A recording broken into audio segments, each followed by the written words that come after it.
देखिए, झारखंड कहाँ तक क्या हुआ है इसको समझना है तो आपको झारखंड निर्माण के पृष्ठभूमि में आप सबको थोड़ा सा जाना होगा।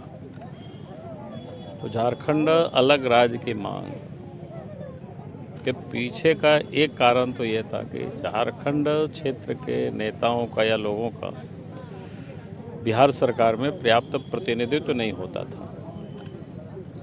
तो इससे भी लोग दुखी होते थे, लगता था कि शायद पर्याप्त प्रतिनिधित्व नहीं होता है तो इस क्षेत्र का विकास नहीं हो रहा है। और फिर सरकारी सेवाओं में भी पर्याप्त प्रतिनिधित्व नहीं दिखता था। तो इस कारण से लोगों को एक नाराज़गी होती थी और लोग डिमांड करते थे कि अलग झारखंड राज्य बनेगा तो हमें पर्याप्त प्रतिनिधित्व मिलेगा, चाहे सरकारी स्तर पर या राजनीतिक रूप से। तो मैं ये कहूँगा कि राज्य बनने के बाद पहला ये जो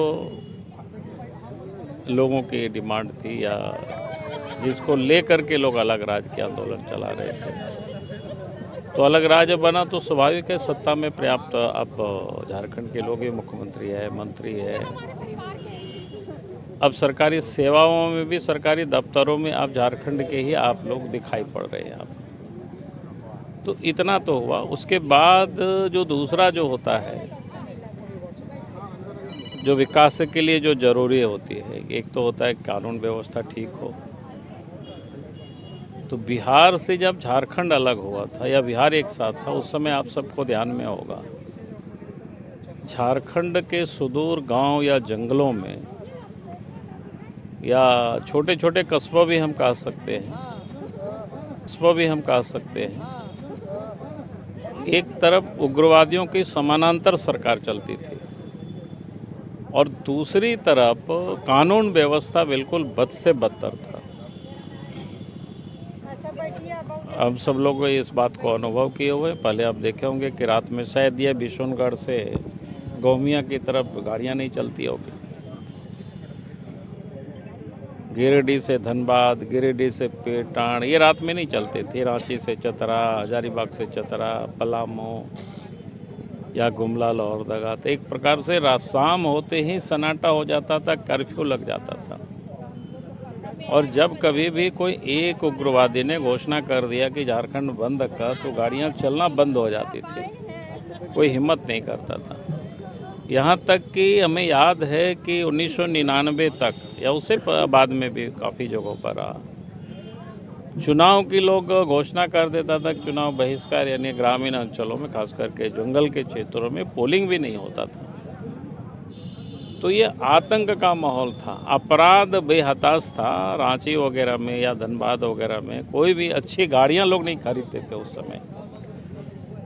अगर आप 2000 के पूर्व पीछे मुड़ करके देखेंगे तो कितनी लोगों के पास गाड़ियां थी। जिनके पास पैसा था वो भी नहीं अच्छी गाड़ी खरीदते थे, बहुत गाड़ी खरीदते थे, मारुति ओमनी खरीदते थे या सेकेंड हैंड कोई कार और ले लिया इधर उधर से या भाड़ा पर चलते थे। क्योंकि उनको पता था कि जब खरीद लेंगे लोगों को पता चलेगा इनके पास पैसा है तो उनके अपहरण हो जाएगा, उनसे कोई एक्सटॉर्शन करेंगे। तो ये भय का माहौल था। तो मैं कहूँगा कि राज्य बनने के बाद ये जो उग्रवाद के मोर्चे में काम हुआ काफ़ी, और आज मैं कह सकता हूँ कुछ एक जिलों में थोड़ा बहुत बचे हुए हैं, बहुत हद तक समाप्त हो गया। कानून व्यवस्था भी पूरी तरह से ठीक हो गया था बीजेपी के राज्य में, लेकिन जब 2019 में हेमंत सोरेन मुख्यमंत्री बने और उसके बाद अभी भी मुख्यमंत्री उन्हीं के नेतृत्व में है, उस समय से कानून व्यवस्था में फिर